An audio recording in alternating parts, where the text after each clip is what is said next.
तदेव लक्ष्मीपते तेन स्मरामि वावस्तेषां जयस्तेषां कुतस्तेषां पराजय एषामिन्दीवरश्यामो हृदयस्थो जनार्दनः यत्र योगेश्वर कृष्णो यत्र पार्थो धनुर्धर तत्र श्री विजयो भूतिर्ध्रुव नीतिर्मतिर्मम ल हो ल है त बुवा आमाले दिएको नामबाट सुरु गरौँ सरस्वती भनेर है हो अग्निलाई साक्षी राखेर सम्पूर्ण देवी देवताहरूलाई धन्यवाद भनेर पूजा गरेर सबैलाई खुवाएर अग्नि मार्फत अनि इष्टमित्रहरूलाई बुवा आमालाई पनि आशीर्वाद लिएर आज्ञा लिएर हामीले नाम राख्दैछौँ आजबाट त्यसको नाम हुन्छ पहिलो नाम सरस्वती भनेर राख्दैछौँ है त भाइ यसमा समर्थन छ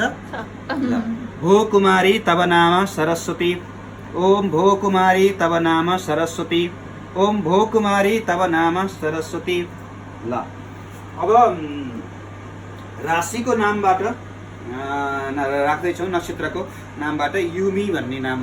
जोडेको छ हैन यसमा पनि समर्थन छ यसमा पनि सबैलाई साक्षी राखेर उज्यालोलाई बत्तीलाई साक्षी राखेर प्रकाशलाई त्यसपछि अनि सम्पूर्ण देवी देवतालाई साक्षी राखेर पाएर हामी नाम राख्दैछौँ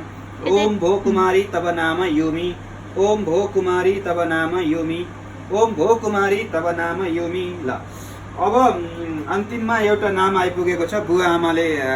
कन्याकै बुवा आमाले राखिदिएको रश्मि भन्ने नाम यसमा पनि समर्थन छ होला हैन ल ओम भो कुमारी तब नाम रश्मि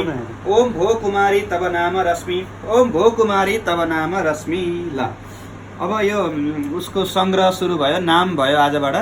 उसको यो संग्रह सुरु भयो अनि त्यसपछि अब यो चट्ट चामल राखेर भात खुवाइसम्म राखे पनि भयो त्योभन्दा पहिलेको इष्टमित्रलाई खिर खुवाएर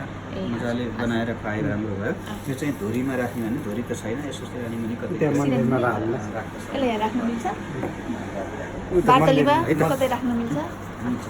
बार्तलीमा राख्छौँ ल ओहो ल कपडा ल नयाँ ल नानीलाई लिएर जाऊँ नानीलाई उता यता धुमा होला हजुर यो अहिले मैले यहाँ राखेको छु अहिले मैले